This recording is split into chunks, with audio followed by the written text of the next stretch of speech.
दान के लिए फैलाए गए जाली मैसेज का स्पष्टीकरण। कुछ दिन पहले एक व्हाट्सएप मैसेज वायरल हुआ है जिसमें राधा स्वामी सत्संग ब्यास के चीफ अकाउंट्स ऑफिसर की तरफ से मैसेज है। इस मैसेज में राधा स्वामी सत्संग ब्यास और उससे संबंधित अन्य सोसाइटीज़ को दी जाने वाली धन सेवा के बारे में जानकारी दी गई है। हम स्पष्ट करना चाहते हैं कि राधा स्वामी सत्संग ब्यास की ऑफिशियल ग्लोबल पॉलिसी है जिसके अनुसार हम धन सेवा के लिए कभी विनती नहीं करते। ये जाली व्हाट्सएप मैसेज राधा स्वामी सत्संग ब्यास की पॉलिसी के खिलाफ है, इसलिए संगत से विनती की जाती है कि इस ओर ध्यान न दें और ना ही इसको दूसरों के साथ साझा करें। राधा स्वामी।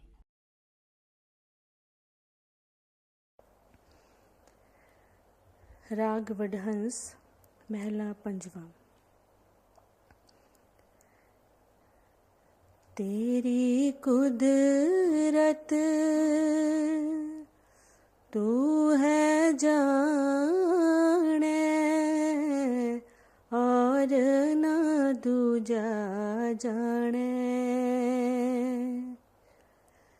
जिसनो कृपा करे मेरे प्यारे सोई तुझे पछाणे। तेरी कुदरत तू है जाने और न दूजा जाने। तेरे भगता को बलिहारा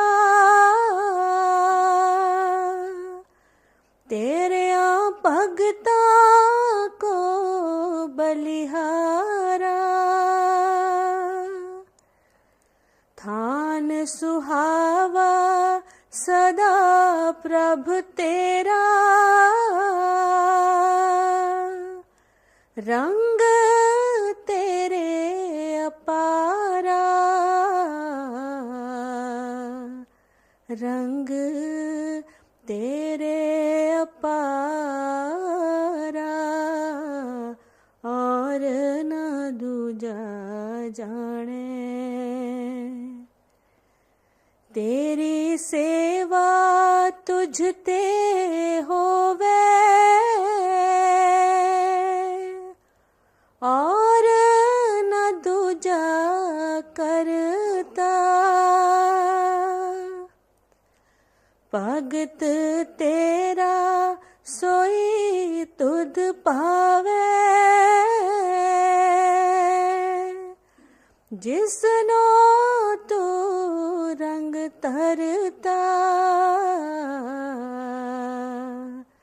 तेरी कुदरत तू है जाने और न दूजा जाने। तू वडदाता तू वडदाना और नहीं को दूजा। तू समरथ स्वामी मेरा हाँ क्या जाना तेरी पूजा। हाँ क्या जाना तेरी पूजा और न दूजा जाने। तेरा महल अगोचर मेरे प्यारे बिखम तेरा है पाना। कहो नानक टह पया द्वारे रख ले वो मुगद जाना। रख ले वो मुगद मुगध अजाना और न दूजा जाने, तेरी कुदरत तू है जाने और न दूजा जाने। राग गौड़ी बैरागण बाणी रविदास जी की। सत जुग सत तेता जगी, द्वापर पूजा चार, तीनों जुग तीनों दिड़े, कल केवल नाम आधार। ये शब्द गुरु रविदास जी महाराज की वाणी में से है। उस कुल मालिक परमात्मा के मिलाप के चाहवान जिज्ञासु, जो अनेक प्रकार के भ्रमों, वहमों और संकल्पों के आधार पर बाहरमुखी कर्म कांड या कर्म धर्म के जरिए उस मालिक के साथ रिश्ता जोड़ने की कोशिश कर रहे हैं, उन्हें आप बड़े प्रेरणात्मक तरीके से किसी पूर्ण संत सतगुरु की शरण में जाकर उनके उपदेश अनुसार नाम सिमरन के जरिए मालिक के सच्चे नाम जो उसका निज स्वरूप है उसके साथ रिश्ता जोड़ने की प्रेरणा दे रहे हैं, जो कि इस कलयुग में एकमात्र साधन है उस मालिक के मिलाप का। मालिक के मिलाप परमार्थ के बारे में कुछ मूल मान्यताएं हैं, उन पर विचार करें। ये जो हमारी इंसान की इकाई है, हमारा वजूद है, ह्यूमन एंटिटी है, ये तीन चीजों से बनी है। जीवात्मा कह देते हैं इसको। इसके अंदर आत्मा है, मन है और 5 तत्वों का ये मनुष्य का शरीर है। आत्मा उस कुल मालिक परमात्मा की अंश है, जो अजर है, अमर है, सूक्ष्म है और चेतन है। हमारा मन और शरीर दोनों ही नश्वर हैं। मालिक का मिलाप करना है हमारी आत्मा ने। मन और शरीर केवल एक जरिया बनते हैं। अब जिस मालिक से मिलाप करना है आत्मा ने, वो सर्वगुण निधान है, फिर भी उसका चहन नहीं, चक्कर नहीं, रंग नहीं, रूप नहीं, उसको हमारे ज्ञान इंद्रिय, आंख, कान कुछ भी अनुभव नहीं कर सकते। वो अगम है, क्योंकि अदृष्ट है, अगोचर है, इसलिए उसको हम अनुभव कर नहीं सकते। तो फिर वो मालिक जिस रूप में सर्वव्यापी है, वो उसका सूक्ष्म और चेतन स्वरूप है। उसको महात्मा शब्द कह देते हैं, नाम कह देते हैं। ये सूक्ष्म और चेतन है। सूक्ष्म क्यों? ये सूक्ष्म सर्वगुण स्वरूप है। इसके अंदर सूक्ष्म आवाज है, जिसे शब्द कह देते हैं, धुन कह देते हैं। इसके अंदर सूक्ष्म प्रकाश भी है, जिसे रूप कह देते हैं। ये सच्चा शब्द, सच्चा नाम उस कुल मालिक की रचनात्मक शक्ति भी है, प्रतिपालक शक्ति भी है, जिसके आधार पर खंड ब्रह्मांड खड़े हैं। ये सच्चा शब्द और सच्चा नाम ही उस मालिक की दयाधार बनकर आत्मा के निज धाम सचखंड से उतरता है और आत्माओं को उस मालिक के साथ मिलाने का काम करता है। इस सच्चे शब्द, सच्चे नाम की धुनकार धुनें जो प्रकाशमयी हैं, वो हमारी 2 आंखों के पीछे और मध्य में धुनकार देती हैं। इस जगह को संतों महात्माओं ने तीसरा तिल कह दिया, मुक्ति का दरवाजा कह दिया, आई सेंटर कह दिया, भ्रू चक्कर कह दिया, या शिव नेत्र कह दिया, दिव्य चक्षु कह दिया, या आम महात्मा तिल कहकर समझा देते हैं। अब जिस आत्मा ने परमात्मा से मिलना है, वो भी सूक्ष्म है, चेतन है। मालिक ने उसके अंदर भी 2 शक्तियां, 2 फैकल्टीज रखी हैं। एक तो सुरत है, जिसके अंदर उस शब्द की आवाज को, धुन को सुनने की शक्ति है। दूसरी निरत है, जो नाम के प्रकाश को अनुभव कर सकती है। और ये सच्चा शब्द, सच्चा नाम जो मालिक के मिलाप का साधन है, इसकी रचना किसी इंसान ने नहीं की है, उस मालिक ने खुद की है। गुरु नानक साहब के वचन हैं, अपी ने आप साजियो, अपी ने रचियो नाओ। और वो कुल मालिक परमात्मा एक है, उसके मिलाप का साधन जो उसने खुद बनाया है वो भी एक ही है। युगों युगांतरों से यही एक साधन रहा है आत्मा को परमात्मा के साथ मिलाने का, पर अलग अलग समयों में इसे अलग अलग लफ्जों में बयान किया गया। वेदों में इसको श्रुति कह दिया गया, आकाशवाणी कह दिया गया, निर्मल नाद कह दिया गया। जो बौद्ध महात्मा है इसको स्नोरस लाइट कह दिया गया, जो प्रकाशमयी धुन या आवाज कह दिया गया। पारसी महात्मा इसे सरोशा कह देते हैं, जो सुना जा सके, और मुसलमान फकीरों ने इसे कलाम इलाही बागेस्मानी कह दिया, और संत महात्मा गुरु साहबान ने इसको सच्चा शब्द, सच्चा नाम, तुर्की बाणी, सच्ची बाणी, अकथ कथा, कीर्तन, अखंड कीर्तन कह के समझाया है। साधन आत्मा को परमात्मा से मिलाने का ये तीसरा तिल जो आत्मा का मुख्य द्वार है, इसके ऊपर तो एक ही साधन रहा है। पर अब विचार उठता है, आत्मा का सत्ता केंद्र भी यही है, और सच्चा शब्द और सच्चे नाम की धुनकार धुने भी यही हैं। आत्मा भी सूक्ष्म है, चेतन है, सच्चा शब्द और सच्चा नाम भी सूक्ष्म और चेतन है। स्वाभाविक आत्मा को शब्द से जुड़ जाना चाहिए और मालिक का मिलाप होना चाहिए, क्यों नहीं हो रहा? विचार करने की जरूरत है कि हमारी आत्मा और मन का सत्ता केंद्र जरूर दो आंखों के पीछे है, पर आज की अवस्था में हमारी आत्मा की चेतन धाराएं तीसरे तिल से उतरकर सारे शरीर को कार्यशील कर रही हैं, हमारे हाथ पैर चल रहे हैं। साथ ही मन के साथ जुड़ी हुई आत्मा 9 द्वारों के जरिए, ये कान, आंख, मुंह के जो सुराख हैं, इनके जरिए इस माया में संसार के अंदर विचर रही है। माया में संसार के अंदर शक्लें हैं, पदार्थ हैं, इनके गुण हैं जो हमारी आत्मा, हमारे मन को प्रभावित करते हैं। आत्मा इसके साथ जुड़ी हुई है। इस तरीके से मन के साथ जुड़ी हुई आत्मा बाहरमुखी होकर रह जाती है। जब तक मन और आत्मा वापस अपनी अटेंशन को, तवज्जो को रिट्रेस करके तीसरे तिल पर एकाग्र नहीं करते, तो आत्मा सच्चे शब्द के साथ जुड़ नहीं सकती, सच्चे नाम के साथ जुड़ नहीं सकती।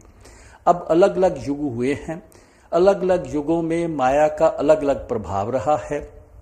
जैसे जैसे माया का जोर बढ़ता गया, मन के विकार भी प्रचंड रूप धारण करते गए, ख्याल बाहरमुखी होता चला गया। मालिक के साथ मिलाप के लिए आत्मा और मन को तीसरे तिल पे एकाग्र करना मुश्किल होता चला गया। अलग अलग युगों में इस करनी के लिए क्या मन और आत्मा को आई सेंटर पर एकाग्र करने के लिए अलग अलग साधन समझाए गए, और इसलिए ये कहने का लहजा बन गया कि अलग अलग युगों में मालिक के मिलाप के अलग अलग साधन थे। हालांकि आंखों के ऊपर साधन एक ही रहा है, एक ही है और एक ही रहेगा। इसी भाव को समझाते हुए गुरु रविदास जी फरमा रहे हैं, सतयुग सत तेता जगी द्वापर पूजा चार। कहते सबसे पहला युग सतयुग था। सतयुग में उम्रें बहुत लंबी थी, सच का व्यवहार था। हंस आत्माएं जो अपनी मालिक की दरगाह से उतरी थीं, वो निर्मल, पाक और पवित्र थीं। माया का जोर था ही नहीं, बिल्कुल नाम मात्र था। गुरु नानक साहब के वचन हैं, सतयुग साच कहे सब कोए, सच वर्ते साचा सोए। सब लोग सच बोलते थे, सच का व्यवहार था, फैलाव था नहीं, जरा सा ख्याल अंतर्मुख करते थे, लिव मालिक के साथ, सच्चे शब्द के साथ जुड़ जाती थी। युग बदला, त्रेता युग आया, उम्र 10वां हिस्सा रह गई। माया ने जोर पकड़ा और फैलाव बढ़ गया। मन के विकार भी उभरने शुरू हुए, दूसरे का हक मारना, लोभ लालच पैदा होना शुरू हो गया। तो इसलिए चौथी पातशाही ने फरमा दिया, त्रेता युग जो आया उसमें त्रेता युग आया, अंतर जोर पाया, जत संयम कर्म कमाए जियो। कहते अंदर से मन का जोर पड़ा, और इसको काबू करने के लिए, मन को रिट्रेस करने के लिए जप, क्या शीलवंत होने का गुण, अपनी काम भावना को कंट्रोल करने के लिए नियम बनाए गए, संयम धारण करने की कोशिश की गई। और यहां पर आप फरमा रहे हैं त्रेता जगी, यज्ञ आदि किए जाने लगे ताकि इन संयमों को धारण करके ख्याल को अंतर्मुख किया जा सके। फिर द्वापर युग आ गया, उम्र और 10वां हिस्सा रह गई, माया का जोर और बढ़ा, मन और बाहरमुखी हो गया। जो साधना, जो करनी सतयुग में थी या द्वापर त्रेता युग में थी, वो द्वापर में काम नहीं आती। और इस वक्त क्या हुआ, आचरण के निर्मलता लाने के लिए पूजा अर्चना करने के नियम बनाए गए, वेद शास्त्र लिखे गए, स्मृतियां लिखी गई कि किस तरीके से संयम धारण करके मन को अंतर्मुख करना है। द्वापर पूजा 4 तरीके की पूजा के भी है और आचरण में निर्मलता भी है। इस तरीके से मन को काबू करके आत्मा को तीसरे तिल पर एकाग्र करने की कोशिश की जाने लगी। आप फरमा रहे हैं तीनों युग तीनों दृढ़, तीनों युगों में जो साधन समझाए हैं वो अपने अपने तरीके से दृढ़ता से इन साधनों का लोग पालन करते आए हैं और इसके जरिए अपने ख्याल को एकाग्र करते आए हैं। अब कलयुग आ गया, हम देखते हैं माया का कितना प्रभाव है, मन के विकार प्रचंड रूप धारण कर चुके हैं। ख्याल टिकता ही नहीं, 5 मिनट सिमरन नहीं करते, ख्याल कहीं का कहीं चला जाता है। मन के विकारों के अधीन माया के मोह में फंसकर इंसान जिसने मालिक को तो क्या मिलना है, उस मालिक की याद तक नहीं है। आत्मा एक बंद पिंजरे में फंसे हुए पक्षी की तरह तड़पड़ा के रह जाती है। इसको कोई यत्न नजर नहीं आता, कोई साधन नहीं आता। पर महात्मा समझाते हैं कि सिद्धांत है कि ये आत्मा उस कुल मालिक के हुक्म से इस सृष्टि का हिस्सा बनी है और केवल उसकी रहमत और दया मेहर से ही वापस मिलाप कर सकती है।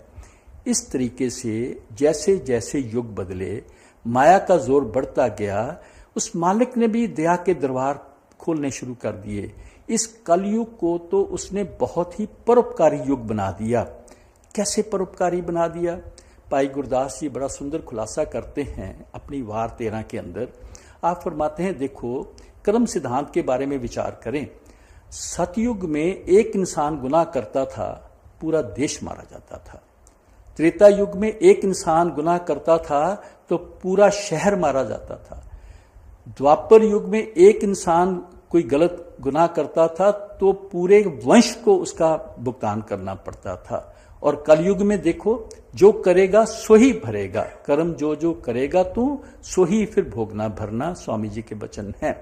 और इसलिए पंचमी पातशाही ने फरमाया, सतयुग त्रेता द्वापर पणिये, कलयुग उत्तम सब जुगा माहें। क्यों? एह कर करे सो एह कर पाए, कोई न पकड़े किसे थाएं। कहते इस युग में जो करेगा वही भरेगा। दूसरे के दोष, किए हुए दोष का या गुनाह का फल हमें या दूसरे को नहीं भोगना पड़ता। स्वाभाविक है, परोपकारी हो गया। फिर उस मालिक ने क्या दिया कि जो साधन सतयुग में, त्रेता में, द्वापर में काम आते थे वो नहीं काम आ सकते। इसलिए कली केवल नाम आधार, उस मालिक ने इतनी दया कर दी कि इस कलयुग के अंदर केवल नाम सिमरन के जरिए ही अपने आत्मा और मन को रिट्रेस करके दो आंखों के पीछे एकाग्र कर सकते हैं और सच्चे नाम से लिव जोड़ सकते हैं।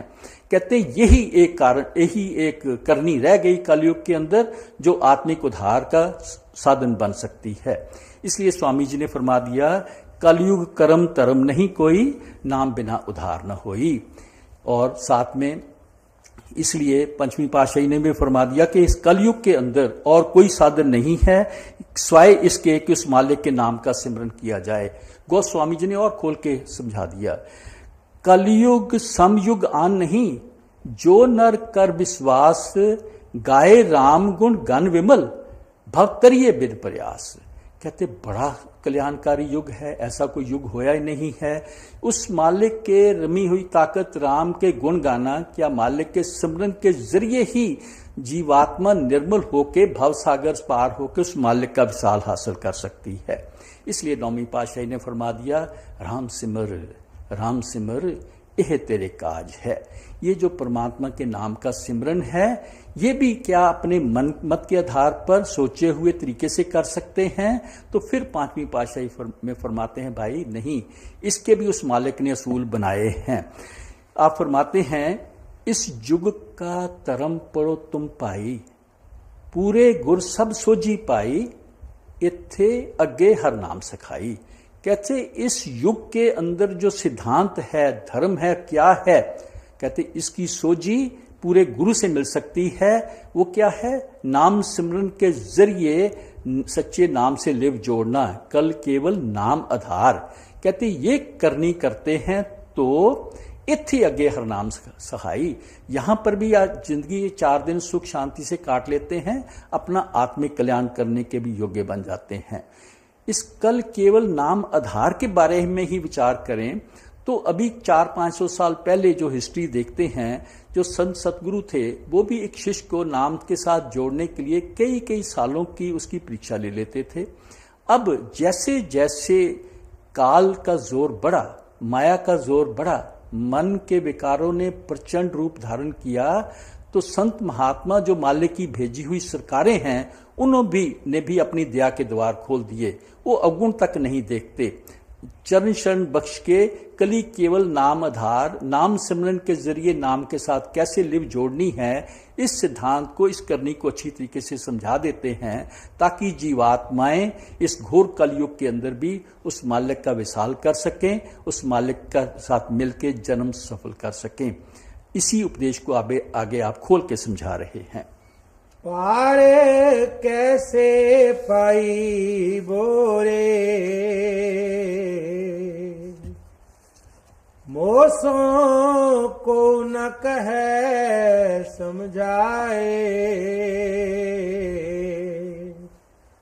जाते आवागवन बिलाए। गुरु रविदास जी ने पहली कड़ी में समझा दिया कि इस कलयुग के अंदर किसी पूर्ण संत महात्मा गुरु के उपदेश पर चलकर नाम सिमरन के जरिए ही अपने ख्याल को तीसरे तिल पर एकाग्र करके सच्चे नाम के साथ लिव जोड़ सकते हैं, उस मालिक का विशाल हासिल कर सकते हैं। पर आप देखते हैं कि इंसान कैसे कर्म धर्मों में लगा हुआ है। हमारे धर्मों के जो गाइड हैं, जो हमारे मार्गदर्शक हैं, वो हमें अनेक प्रकार के कर्म धर्म सिखा देते हैं, हम उनमें लग जाते हैं।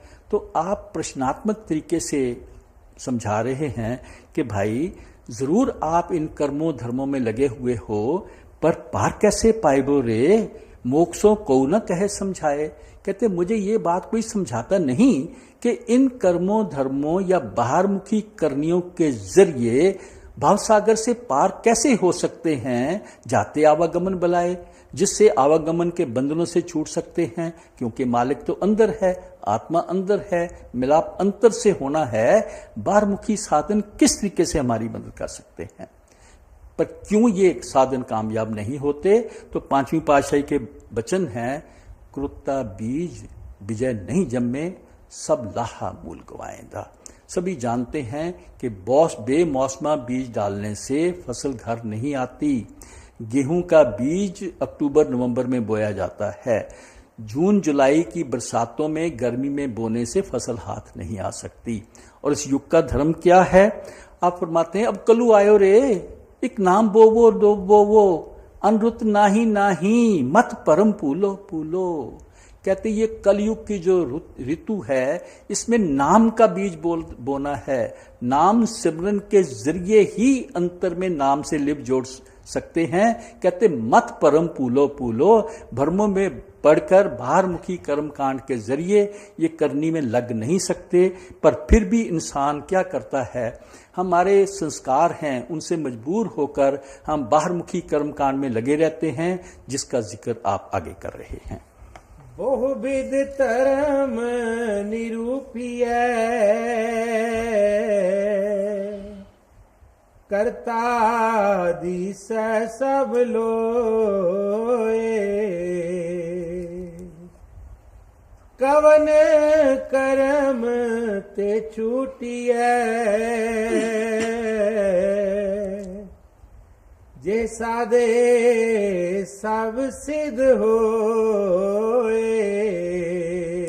हमारे सबके अपने अपने दुनिया के अंदर धर्म हैं, हमारे धर्मों के मार्गदर्शक हैं। वो हमारे धर्म ग्रंथों का, वेद शास्त्रों का और जितनी भी पुस्तकें हैं उनका बड़ी गहराई से अध्ययन करते हैं, उनको समझने की कोशिश करते हैं और उनके आधार पर बहुविध धर्म निरूपीय यानी अनेक प्रकार के धर्म कर्म जो हैं उनका निरूपण करते हैं, उन पर गहराई से विचार करते हैं और उनके आधार पर कर्ता दी से सब कोई सारी दुनिया ही इस बाहरमुखी कर्म धर्म कर्म कांड में लगी हुई है।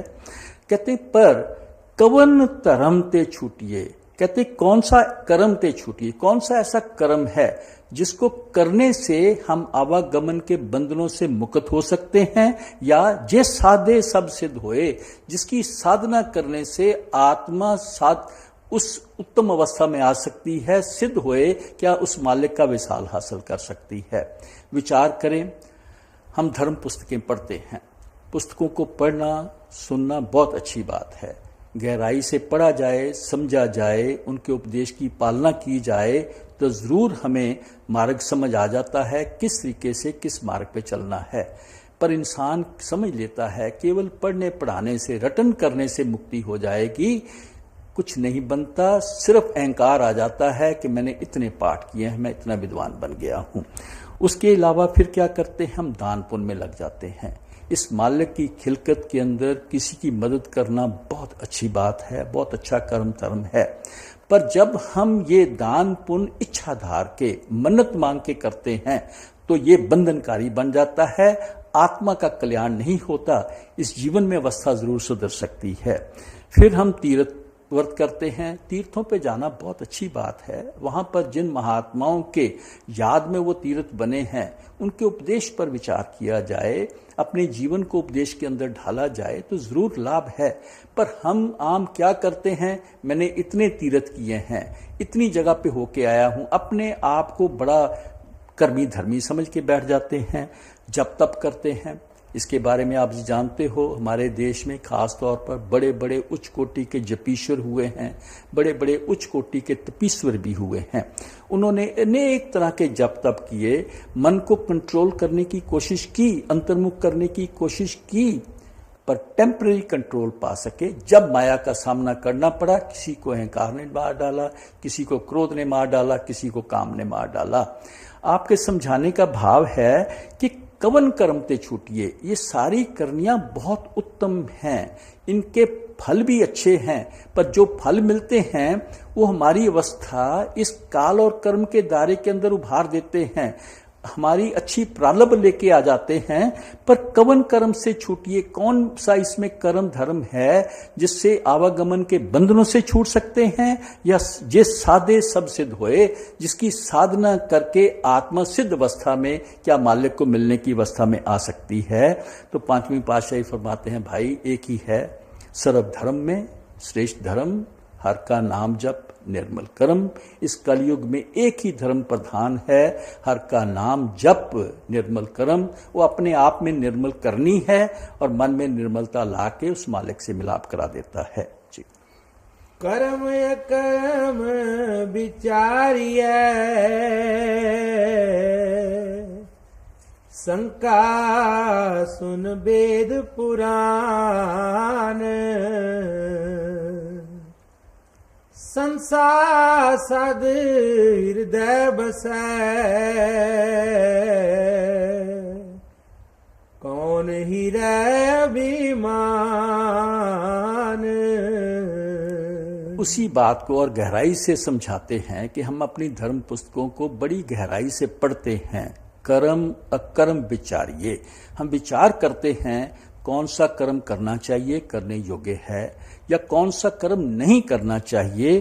कहते हैं ये अलग अलग मते मतांतर हैं, अलग अलग पुस्तकों में उस समय के अनुसार जो जो उन महात्माओं के अनुभव हुए उन्होंने अपने अनुभवों को लिख दिया, और उसके आधार पर कई बार मन में शंका आ जाती है, ये ठीक है कि वो ठीक है। कहते मन में एक दुविधा आ जाती है, शंका मन वेद पुराण, इन सब धर्म पुस्तकों को पढ़ के मन में शंका आ जाती है।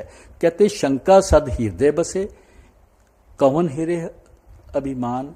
कहते हैं ये शंका जब मन में आ गई, दो चित्ती की भावना में कैसे हमारा लाभ हो सकता है, दो बेड़ियों में पैर रखने वाला इंसान डूबता ही है।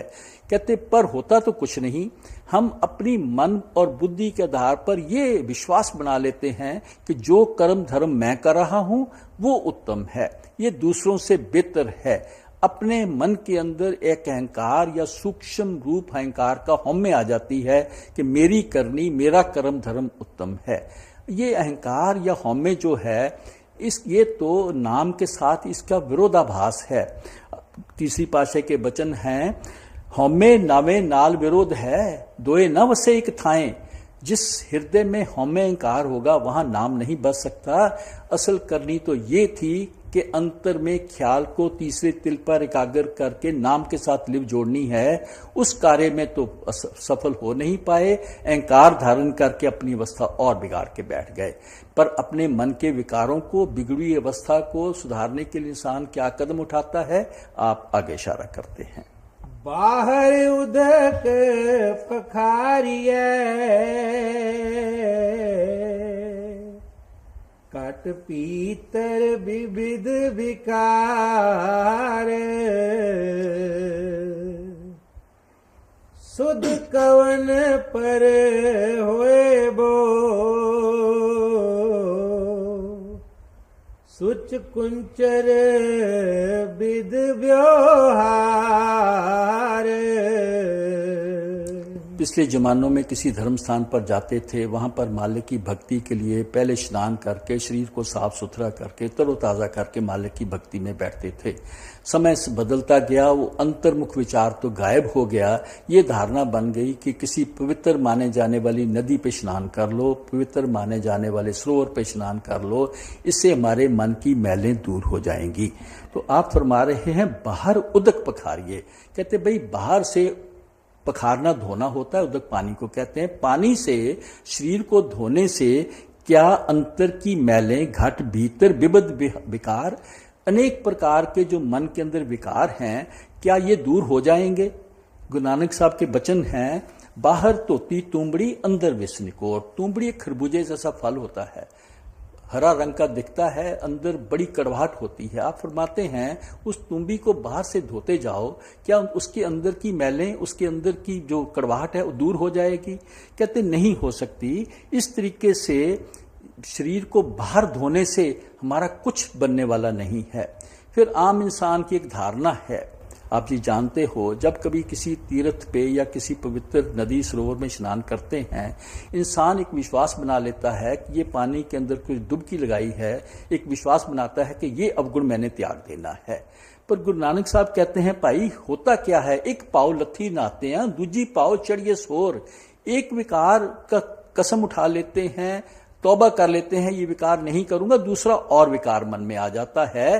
तो अवस्था क्या बनी? सुच कुंचर बिरद व्यवहार। जैसे हाथी पानी में स्नान करता है, अपनी सूंड से फिर मिट्टी अपने ऊपर डाल देता है, कहते इसी तरीके से ये बाहरमुखी स्नान का भी कोई फायदा नहीं होता।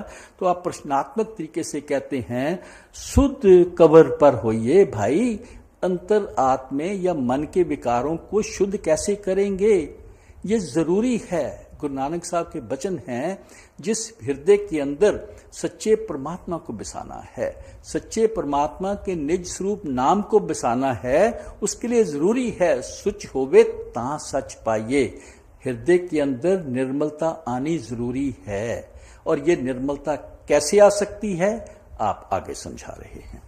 रवि प्रकाश जिनी जथागत, जानत सब संसार।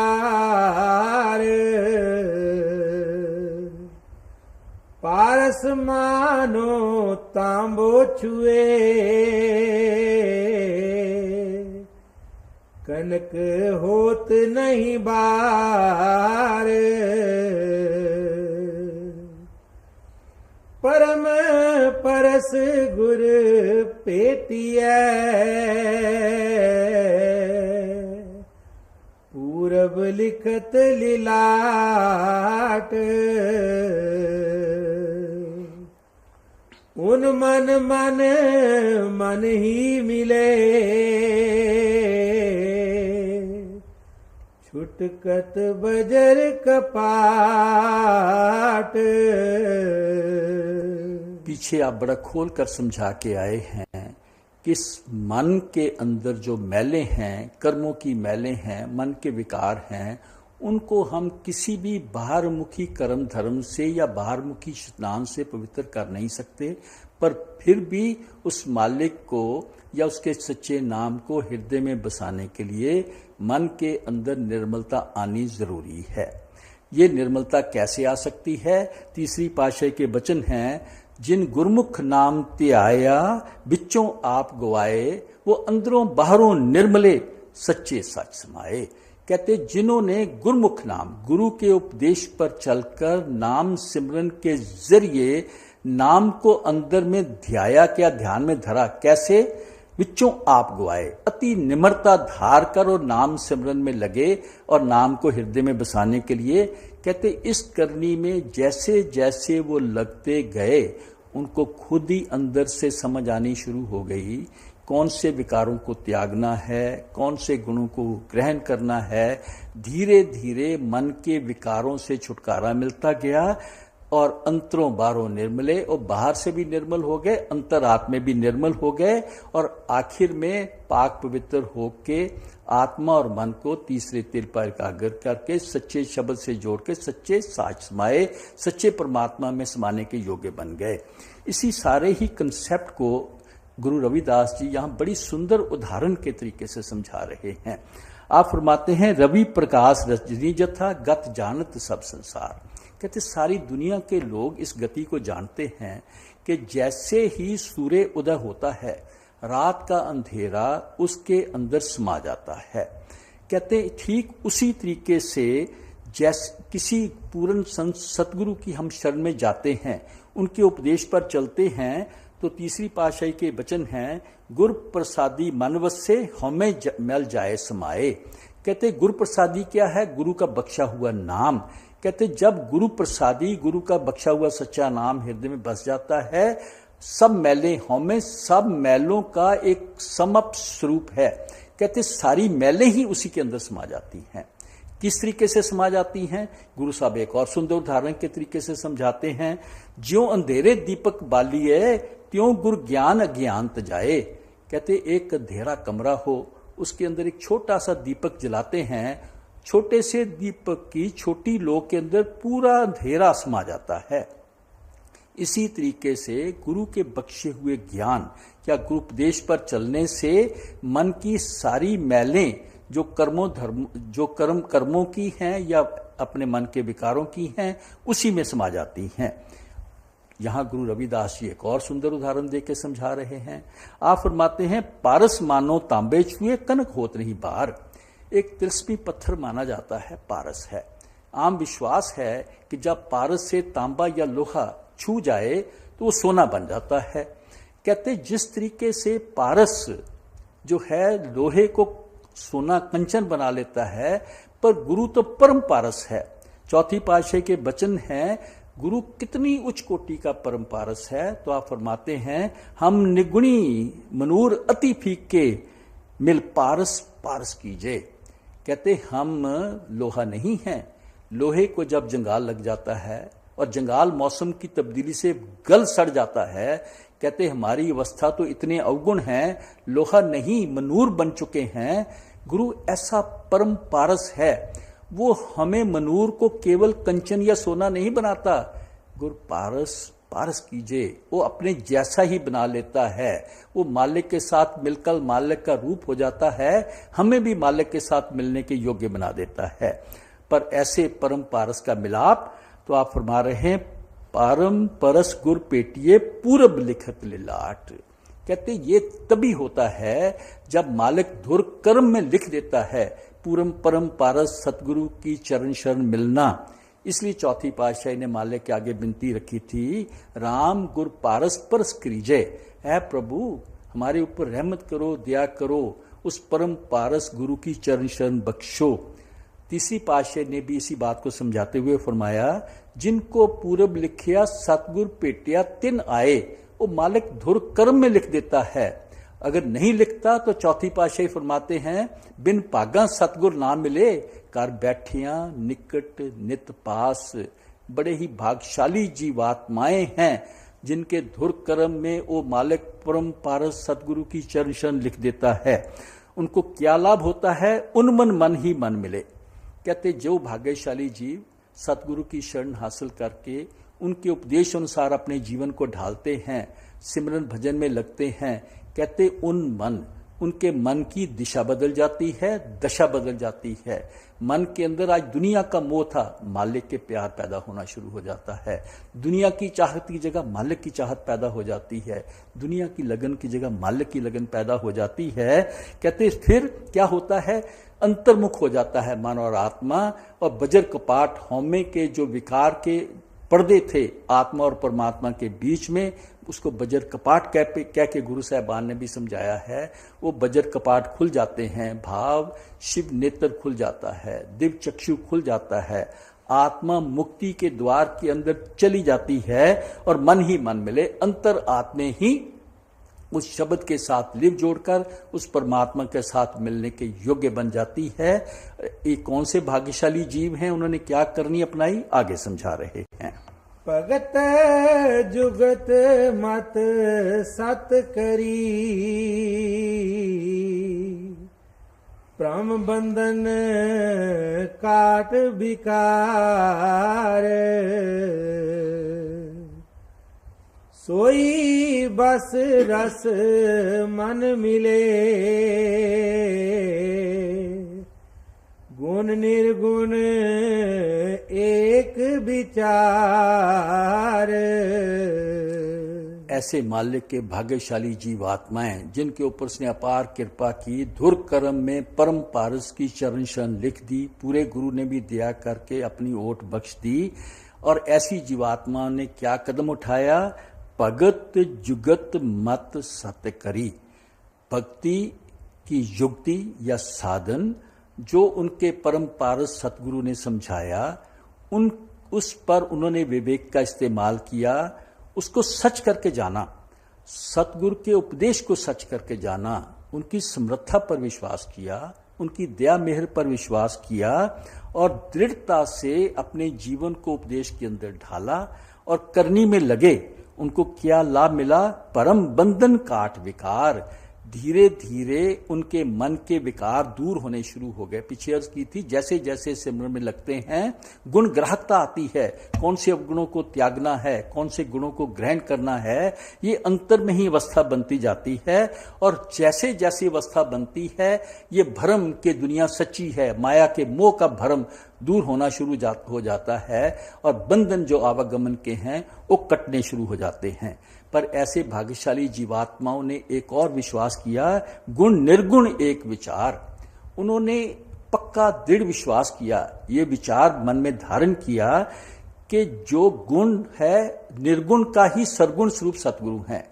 वो मालिक सर्वगुण निधान है, पर उसका कोई गुण ऐसा नहीं है, पीछे अर्ज की थी शुरू में, जिसके गुण के आधार पर उसको अनुभव कर सकें। कुल मालिक परमात्मा का सर्वगुण स्वरूप सतगुरु हैं। उन्होंने गुण सर्वगुण एक विचार, उनको एक करके जाना, भाव सतगुरु को मालिक का रूप करके जाना। 10वीं पातशाही के वचन हैं, हरि हरि जन दोय एक हैं, बिब विचार कछु नाही। कहते कोई फर्क नहीं होता। ऐसे संत सतगुरु और मालिक के बीच में उनका रिश्ता क्या है परमात्मा के साथ? जलते उपजे तरंग ज्यों जली बिखे समाए। जैसे समुद्र से एक लहर उठती है, वो भी सतनाम समुद्र से उठी एक लहर होते हैं, हमारे बीच आते हैं, हमारे जैसा बन के आते हैं।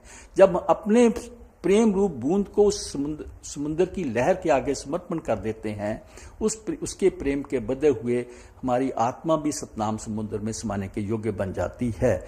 कहते इस अवस्था में आकर ऐसा विचार करके जिन्होंने उपदेश पर करने में लगे, सोई बस रस मन मिले।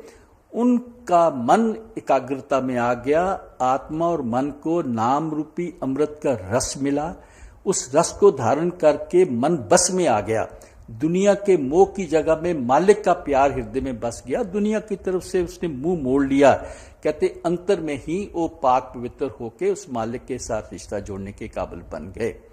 पीछे आपने बड़ा खोल के समझाया था कि आम हम दुनिया के जीव बाहरमुखी कर्मों धर्मों में लगे रहते हैं।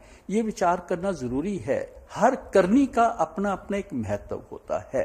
ये बाहरमुखी कर्मों धर्मों का भी महत्व है। ये बहुत अच्छी करनियां हैं, शुभ कर्म हैं, इनके फल भी बहुत शुभ मिलते हैं।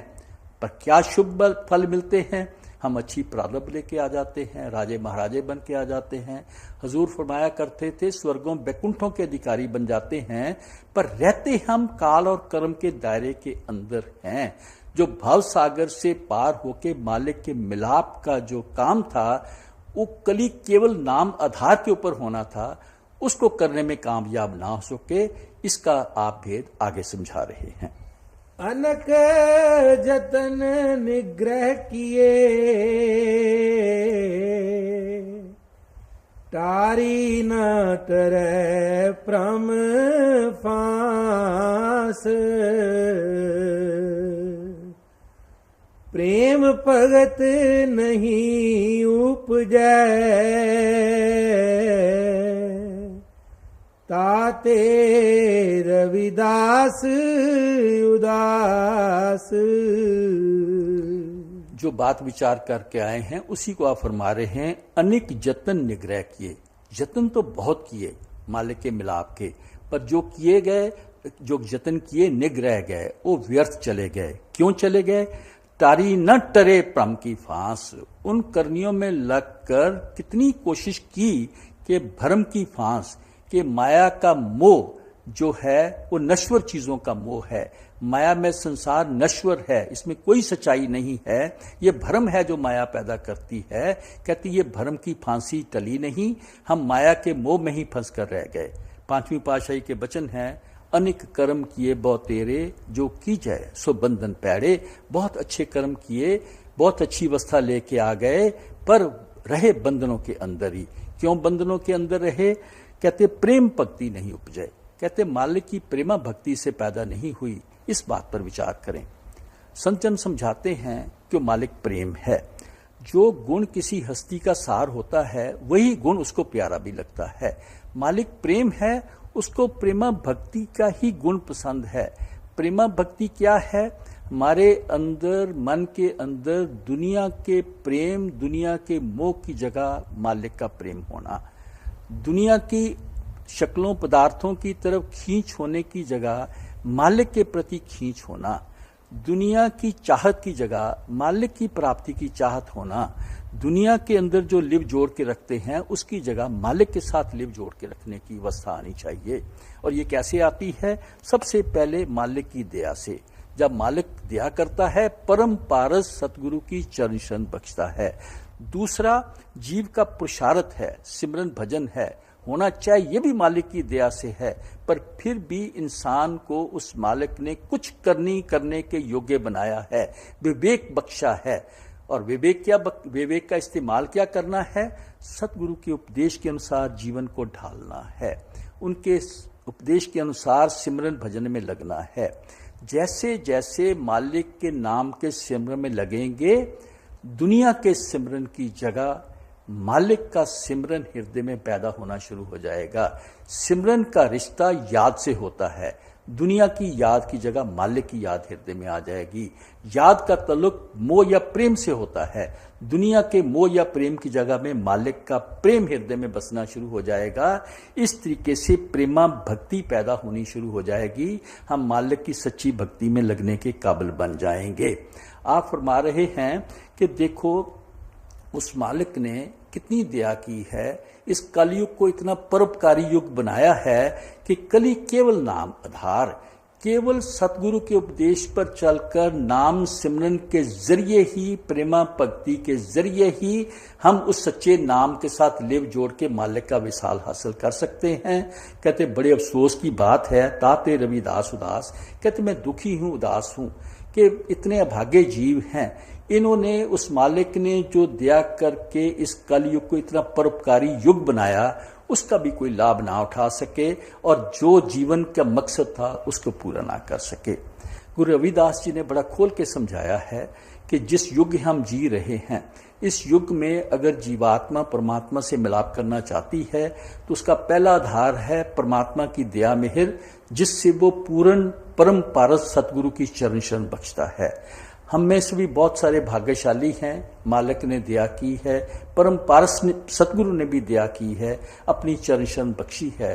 हमारा एक ही फर्ज बनता है उनकी समर्था पर, उनके उपदेश पर, उनकी दया मेहर पर पूरा विश्वास करके दृढ़ता से सिमरन भजन में लगें और साथ में विनती करते रहें बकौल चौथी पातशाही, हर के जन सतगुर सतपुरखा हम बिनो करूं गुर पास, हम कीरे किरम सतगुर शरणाई कर दिया नाम प्रकाश, हम कीरे किरम सतगुर शरणाई कर दिया नाम प्रकाश।